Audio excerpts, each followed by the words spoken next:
The day of the battle came at last, which everyone had been waiting for. It was stormy over Wild Rose Valley that day, so that trees bent and broke, but it probably wasn't the type of storm Orvar meant when he said, "The storm of freedom shall come, and it will break our oppressors as the trees break and fall. It will go thundering forward and sweep away our slavery and make us free at last."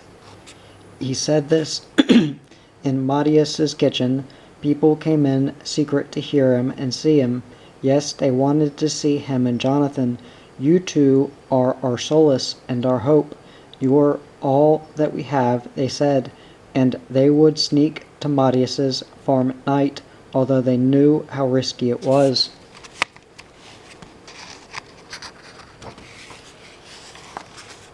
"Because they want to hear about the storm of freedom, just like children want to hear sagas," said Marius. The day of the battle was all that they thought about and longed for now, and it wasn't so strange. After Orvar's escape, Tinjil was more cruel than ever. Every day he found new ways to torment and punish Wild Rose Valley. That's why they hated him more passionately now than ever, and they forged more and more weapons in the valley, and more freedom fighters came from Cherry Valley to help. Sophia and Hubbard had an army camp in the forest, hidden deep away with Elfrida. Some nights Sophia came through the underground passage, and in Marius's kitchen they worked on the battle plans, she and Orvar and Jonathan. I lay there and listened to them because I slept on the kitchen sofa now, since Orvar needed room in the hideout, and every time Sophia came she said, "There's my savior, surely I haven't forgotten to thank you, Carl." And then Orvar said every time that I was the hero of Wild Rose Valley, but I thought about Jossie and the dark waters and only felt sad. Sophia also controlled the bread in Wild Rose Valley. It came over the mountain in a cart from Cherry Valley, and was smuggled through the underground passage. Marius went around with a pack on his back and rationed it out secretly to the farms. I never knew before that people could be so happy over just a little bread. Now I saw it because I went with Marius on his walks, and I saw how the folks in the valley lived and listened to them talk about the battle day, which they longed for so much. I myself dreaded the day, but yet I almost began to long for it, because it was unbearable to just stay there and wait. And dangerous too, Jonathan said. "You can't keep so much a secret for long," he said to Orvar. "Our dream of freedom can be easily crushed." He certainly had that right. If just one of Tinjil's men found the underground passage, or if they renewed their search of homes again, then Jonathan and Orvar could be discovered inside the hideout. I shivered just thinking about it, but Tinjil's men must have been both blind and deaf, or else they would have noticed something.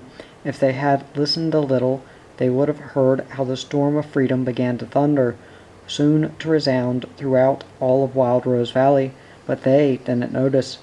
The evening before the day of the battle, I was lying on my sofa and couldn't sleep, because of the storm outside and from anxiety. They decided it would begin as dawn was breaking the next morning. Orvar and Jonathan and Marius sat by the table and discussed it, and I was lying there and listened. It was mostly Orvar that I heard. He talked and talked, his eyes blazing. He longed for morning more than anyone else. This is what would happen from what I understood of their talk. The guards at the main gate and the river gate would be struck down first, so that they could be opened for Sophia and Hubbard. They would ride in with their forces, Sophia through the main gate and Hubbard through the river gate, and then we shall be victorious together or die, said Orvar. It must happen swiftly, he said. The valley must be rid of all Tinjil's men and the gates shut again, before Tinjil had time to arrive with Katla, because there were no weapons to use against Katla. She couldn't be beaten other than through starvation, said Orvar. Neither spears nor arrows nor swords can hurt her. he said, and only a single little blaze of her fire is enough to paralyze or kill anyone. But if Tinjil has Katla over there in his mountains, what use is there to freeing Wild Rose Valley? I said. With her he can suppress you once more like the first time. He has given us a wall to protect ourselves, don't forget, said Orvar, and gates to shut against monsters. He's been kind. And besides, I didn't need to be worried about Tinjil any more, said Orvar. That night he and Jonathan and Sophia and many others would force their way into the castle, overpowering his bodyguards and finishing him off there before he even knew anything was wrong in the valley. And then Katla would stay bound in her cave until she became so weak and hungry that they could kill her. There's no other way to get rid of this monster, said Orvar. He talked again of how quickly they must free the valley of all of Tinjil's men, and then Jonathan said, Free, you mean kill. Yes, what else could I mean, said Orvar. But I can't kill anyone, said Jonathan. You know that, Orvar. Not even if it means your life, asked Orvar. No, not even then, said Jonathan. Orvar couldn't understand this, and Matias hardly could either. If everyone were like you, said Orvar, then evil would rule for all eternity. But then I said that if everyone were like Jonathan, then there would be no evil. Then I didn't say anything else for the evening, except when Matias came and stopped by me. Then I whispered to him, I'm so scared, Matias, and Matias hugged me and said, I am too.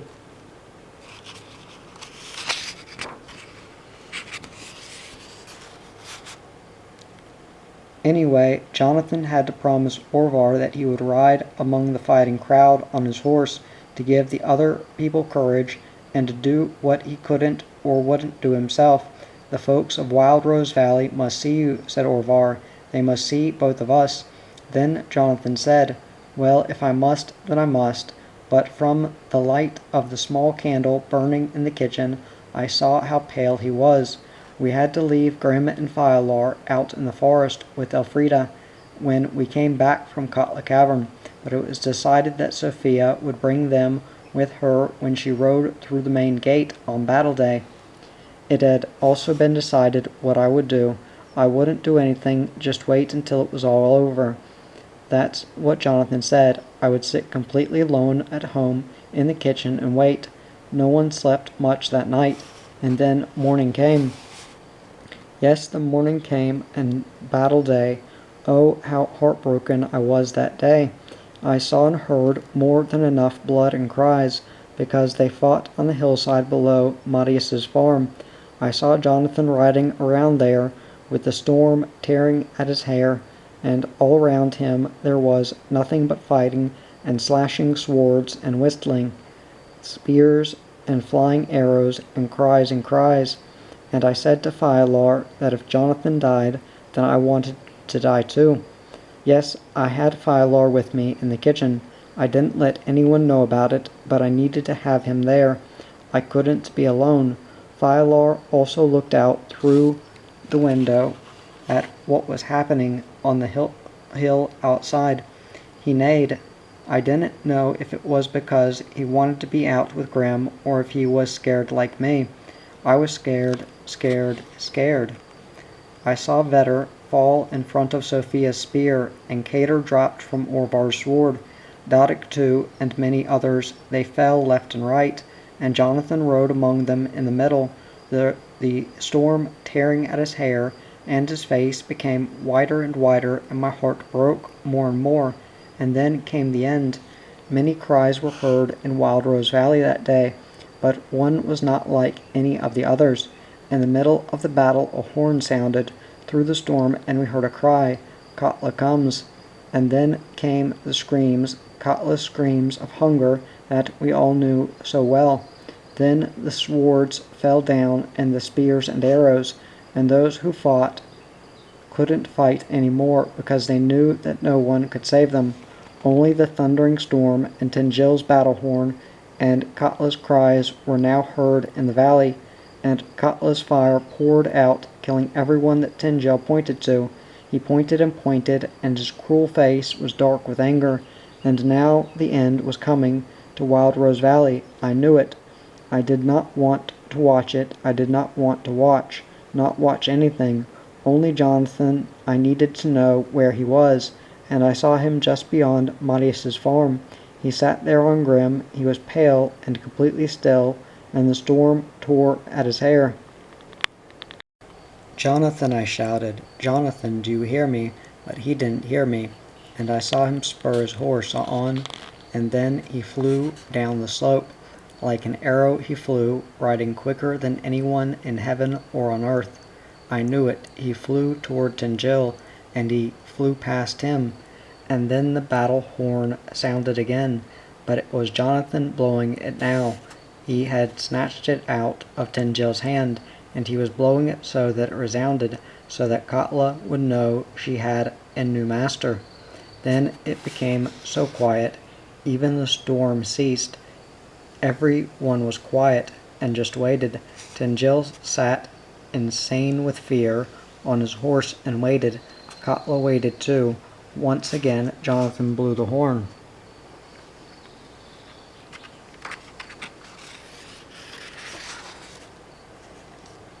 Then Katla screamed and turned in fury as the one she had previously obeyed so blindly.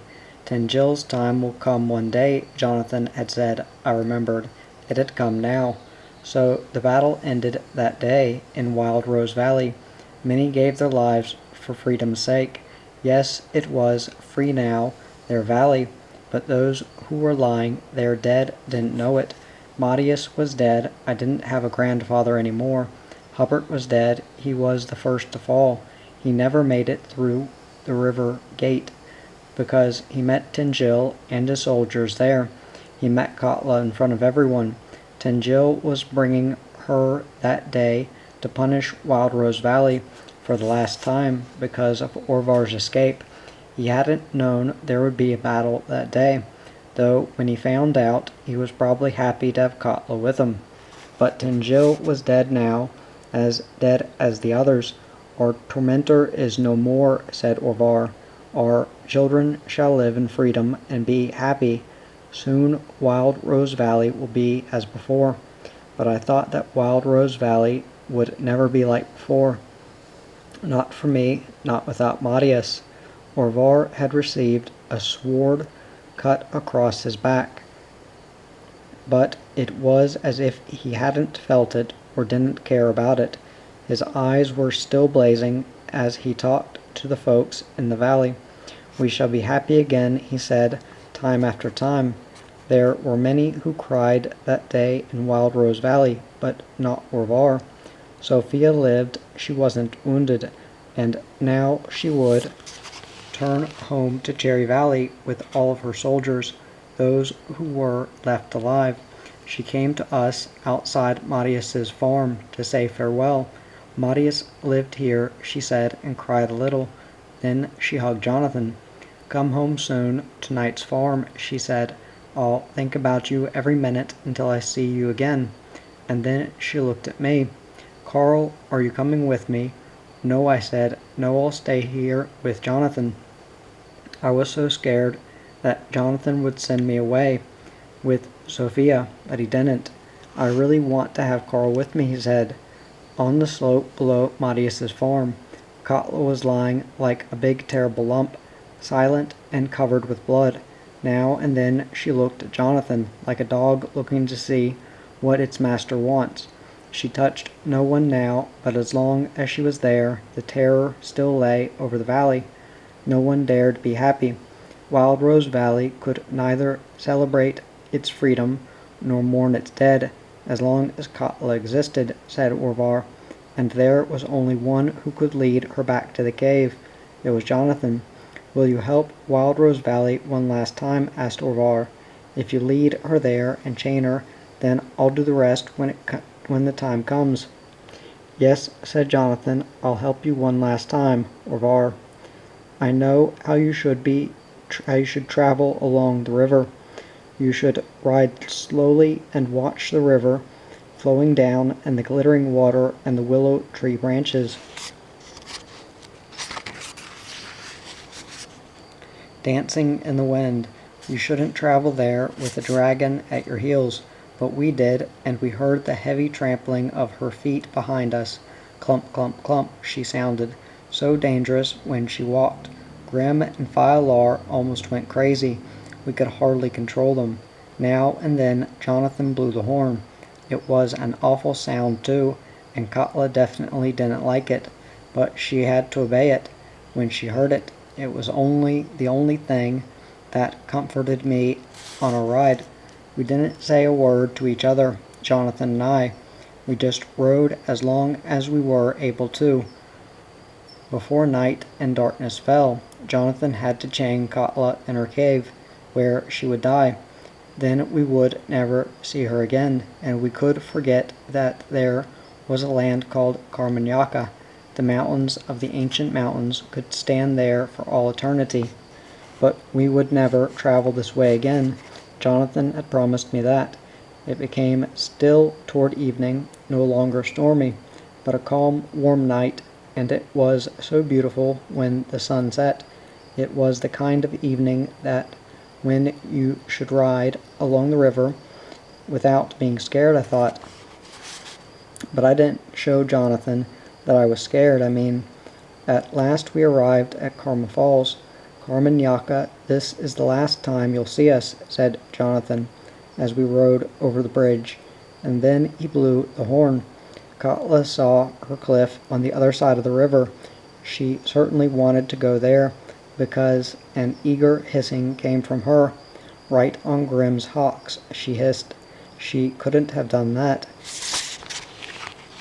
because then it happened. Grim shot away, completely terrified, and was thrust against the bridge's railing, and I screamed because I thought Jonathan would go head first into Karma Falls. He didn't, but the horn flew out of his hand and vanished deep down in the rushing water. Katla's cruel eyes had seen everything, and she knew that she no longer had a master.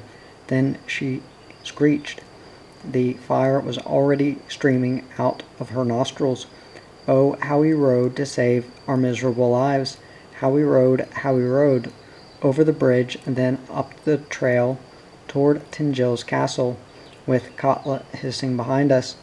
The winding trail zigzagged up through the mountain of the ancient mountains. Not even a dream could be this terrible, fleeing from ledge to ledge with Katla after you. Her fire was almost licking our horses' hocks. The flame shot terribly close to Jonathan. For a horrible moment I thought that he had been burned, but he shouted, "Don't stop, ride, ride." Poor Grim and Fialar, Katla hunted them so that they almost destroyed themselves, trying to get away from her, up through the winding trail with the lather spraying off them. They were chased faster and faster, until they could press on no more. But Katla had fallen behind too, and she screeched with rage. She was in her own territory now, and no one would escape. Her clump, clump, clump increased in speed, and I knew that she would win in the end, because of her stubborn cruelty. Far, far we rode, and I had no hope of us being rescued. We had reached quite a way up the mountain. We still had the lead, and we saw Katla right under us on the path, along the narrow rock ledge over Karma Falls, and she stood there for a while, because this was her cliff. It was where she used to stand and stare, and that's what she did now too.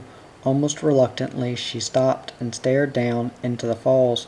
Fire and smoke spouted forth from her nostrils, and she stomped impatiently back and forth.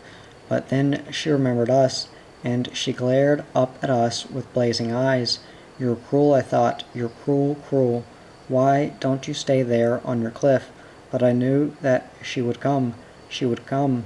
Finally we reached the great stone where we had seen her stretch out her horrible head, the first time we came to Carmanyaka, and now suddenly our horses had no energy to go farther. It's awful when your horse collapses underneath you, but that's what happened. Grim and Fialar just collapsed down onto the path. and before, if we had hoped for a miracle to save us, it was clear there was no hope now. We had lost, we knew it, and Katla knew it too. A devilish triumph came to her eyes. She stood still on her cliff and glared up at us. I thought that she laughed scornfully. She wasn't in a hurry now. It was as if she thought, I'll come when I come. No, you can wait. Jonathan looked at me kindly, as he always did. Forgive me, Scotty, for dropping the horn, he said. But I couldn't help it. I wanted to tell Jonathan that I never had anything to forgive him for, but I was numb with terror. Katla stood down there, fire and smoke gusting out of her nostrils, and her feet began stomping. We stood sheltered behind the great stone so that her fire couldn't reach us. I clung to Jonathan, oh how I clung to him, and he looked at me with tears in his eyes. Then rage overtook him. He leaned out and shouted to Katla down there, Don't you touch Scotty, do you hear me? You monster, don't you touch Scotty, or else. He gripped the stone as if he were a giant and could frighten her. He wasn't a giant, and he couldn't frighten Katla, but the stone was lying loose beyond reach of her fire. Neither spears nor arrows nor swords can hurt Katla, Orvar had said. He should have also said that a great stone wouldn't do anything either, however large it was. Katla didn't die from the stone that Jonathan overturned down onto her, but it landed right on her, and with a shriek that could tumble a mountain, she fell backward into Karma Falls.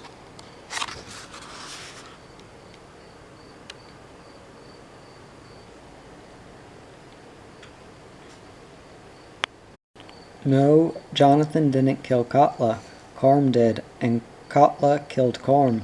In front of our eyes. We saw it. No one other than Jonathan and I have seen two monsters from ancient times destroy each other. We saw them fight each other to the death in Karma Falls. When Katla cried out and disappeared, at first we couldn't believe it. We couldn't believe that she was really gone. Where she sank, we only saw swirling froth, nothing more, no Katla. But then we saw the serpent. He raised his green head up out of the froth, and his tail whipped at the water. Oh, he was horrible, a giant serpent, as long as the river was wide, exactly as Elfrida had said. The serpent of Karma Falls, which she had heard sagas about when she was little. He was no more a saga than Katla. He did exist and was a monster as terrible as Katla. His head turned in every direction. He searched, and he saw Katla. She rose up out of the chasm, and suddenly she was in the middle of the whirling water, and the twisting serpent threw himself over her and coiled around her. She spurted her deadly fire toward him, but he clung tightly to her, extinguishing the fire in her chest. Then she slashed at him, and he slashed her back. They slashed and bit, both of them, wanting to kill.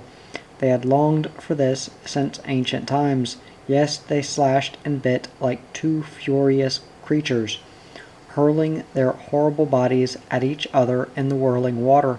Katla shrieked between bites, but Karm slashed in complete silence, and black dragon blood and green serpent blood flowed out into the white froth and colored it dark with their foulness.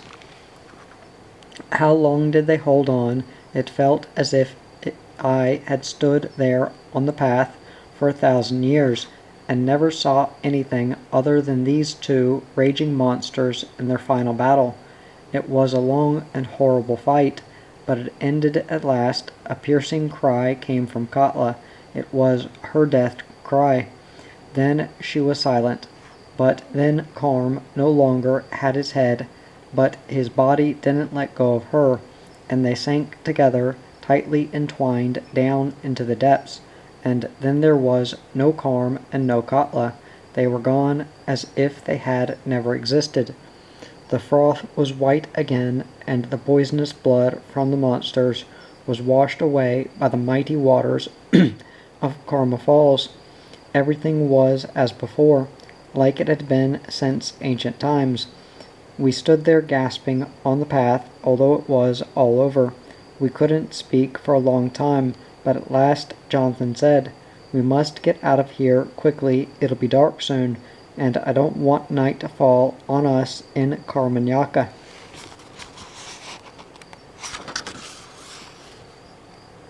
Poor Grim and Fiolar. I don't know how we got them on their feet and how we left.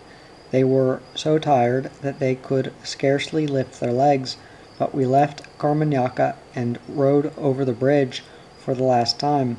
Then the horses weren't able to take a step farther. As soon as we reached the foot of the bridge on the other side, they dropped down and remained lying there. It was as if they thought, "Now we've helped you to Nangiala, and that's enough." "We'll make a campfire at our old place," said Jonathan. He meant the rock ledge where we stayed during the thunderstorm.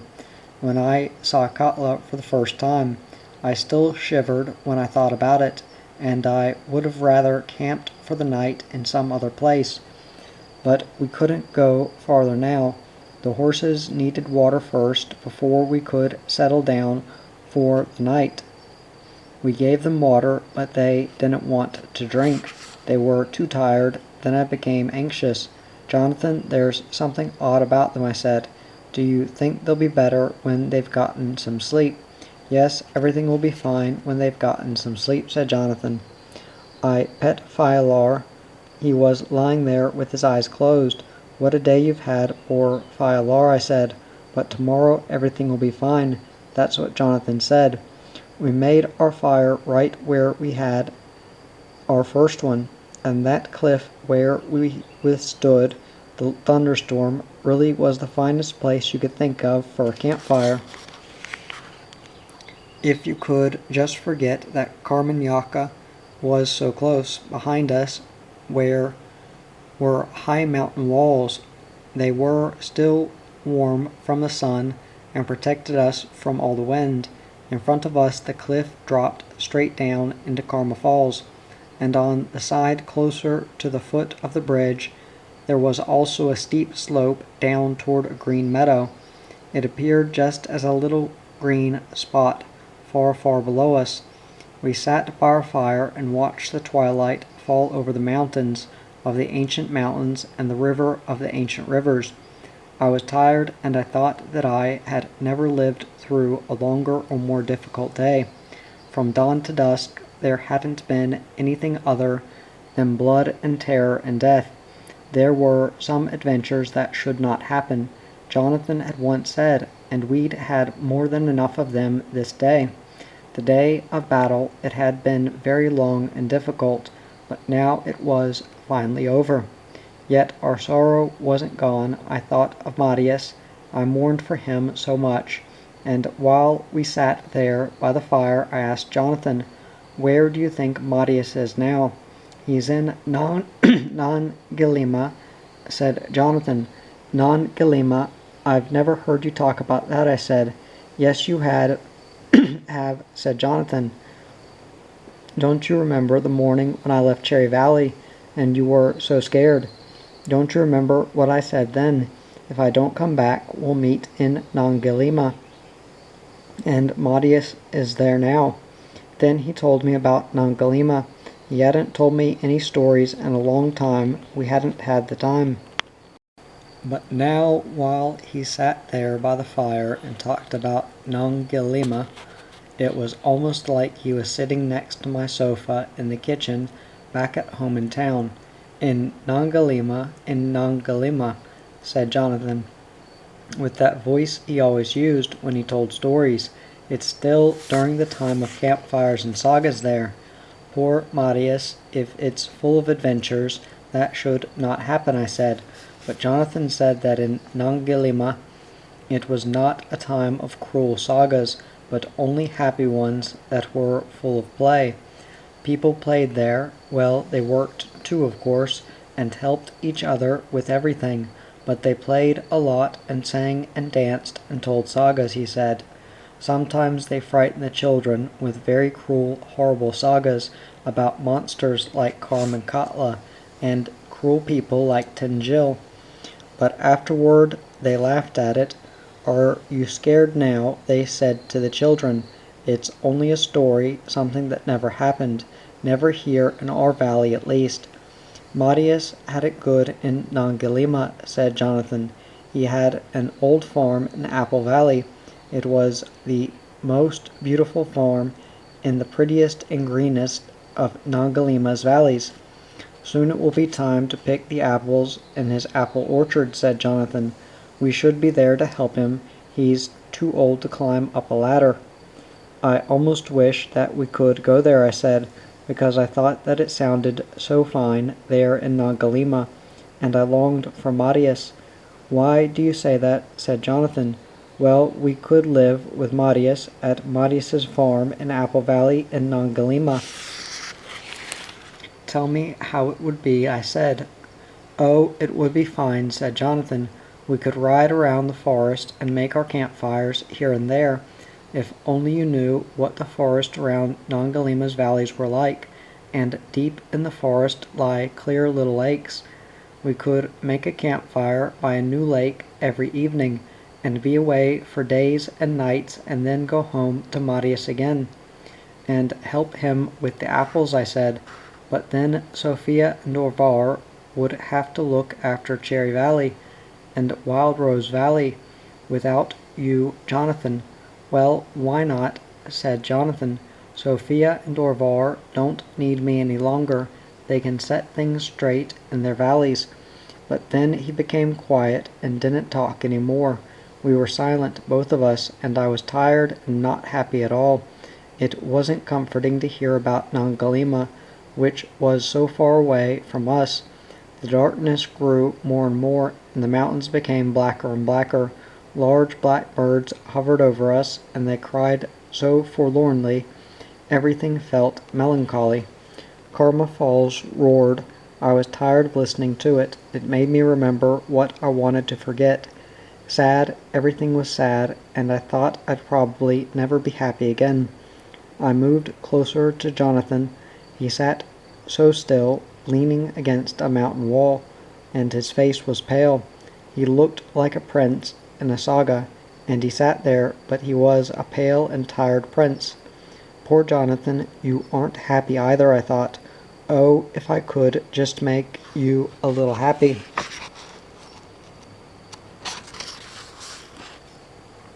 As we were sitting there in silence, Jonathan said, Scotty, there is something I must tell you. I became scared at once, because when he said that, it was always something sad that he wanted to tell me. What do you need to talk about? I asked. He stroked my cheek with his forefinger. Don't be scared, Scotty, but do you remember what Orvar said? Even a little flame from Katla's fire is enough to paralyze or kill anyone. Do you remember him saying that? Yes, but why are you talking about it now? I asked. Because, said Jonathan, because a little flame from Katla's fire burned me as we fled from her. My heart had been broken all day from the grief and fear, but I hadn't cried. Now the tears came from me almost as a scream. Will you die again? Now, Jonathan, I cried. And then Jonathan said, No, but that's what I would want to do, because I'll never move again.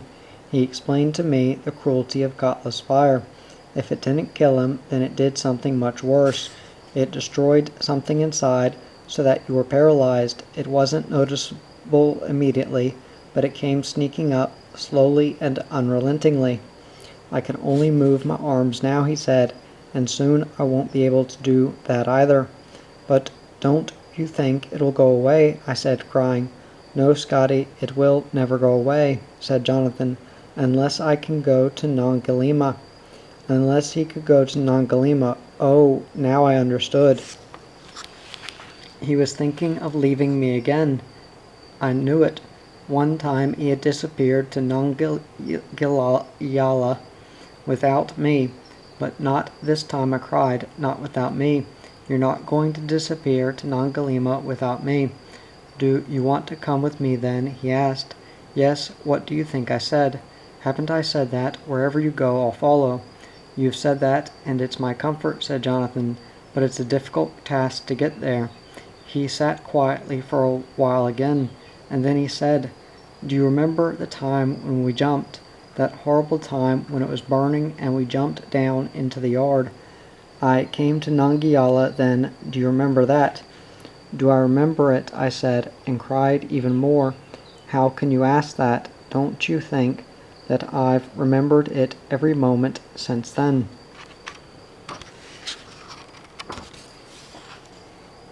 "Yes, I know," said Jonathan, and he stroked my cheek again, and then he said, "I think that we might be able to jump once more, down the slope there, down into the meadow." "Well, then we'll die," I said, "but will we go to Nongalima?" "Yes, you can be sure of it," said Jonathan. "As soon as we land, we'll already see the light from Nongalima. We'll see the morning light over Nongalima's valleys. Yes, because it is morning there now." "Ha ha, we can jump right into Nongalima," I said, and laughed for the first time in a long while.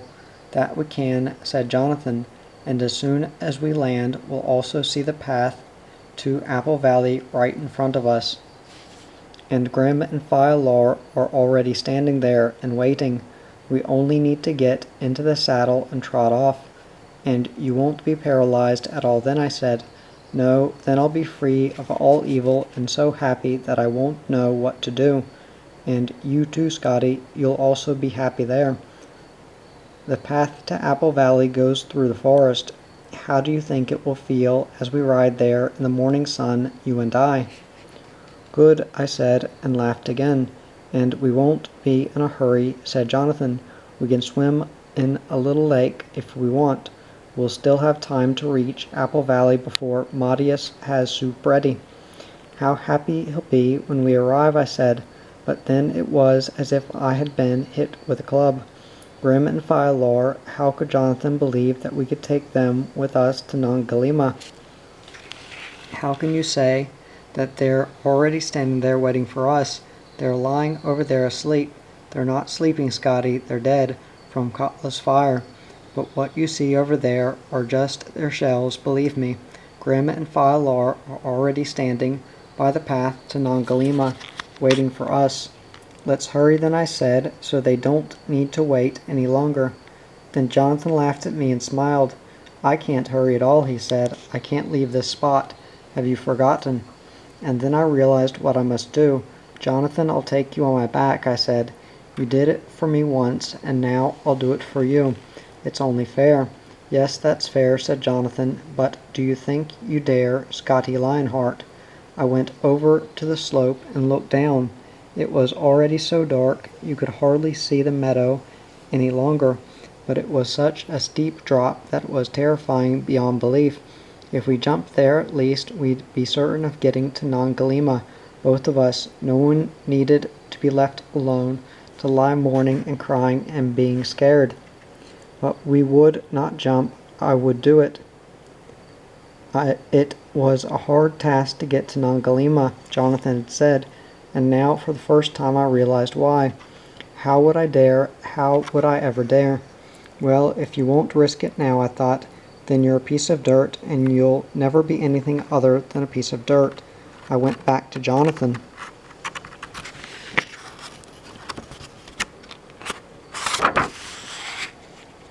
"Yes, I dare," I said. "Brave little Scotty," he said.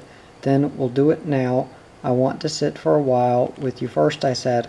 "Just not for long," said Jonathan. "No, just until it becomes completely dark," I said, "so I can't see anything." And I sat next to him and held his hand and felt that he was strong and good, through and through, and that nothing was really dangerous with him there. The night and darkness came over Nangiala, over the mountains and rivers and land, and I stood by the slope with Jonathan, and he clung tightly to me with his arms around my neck, and I felt his breath behind my ear. He was breathing quite calmly. "Not like me, Jonathan, my brother. Why am I not as brave as you?" I didn't see the steep slope in front of me, but I knew that it was there, and I just needed to take a step out into the darkness. Then it would all be over. It would go so quickly. Scotty Lionheart, said Jonathan. Are you scared? No, yes, I am scared, but I'll still do it, Jonathan. I'll do it now, and then I'll never be scared any more. Never be Oh, Nangalima, yes, Jonathan said. I see the light, I see the light.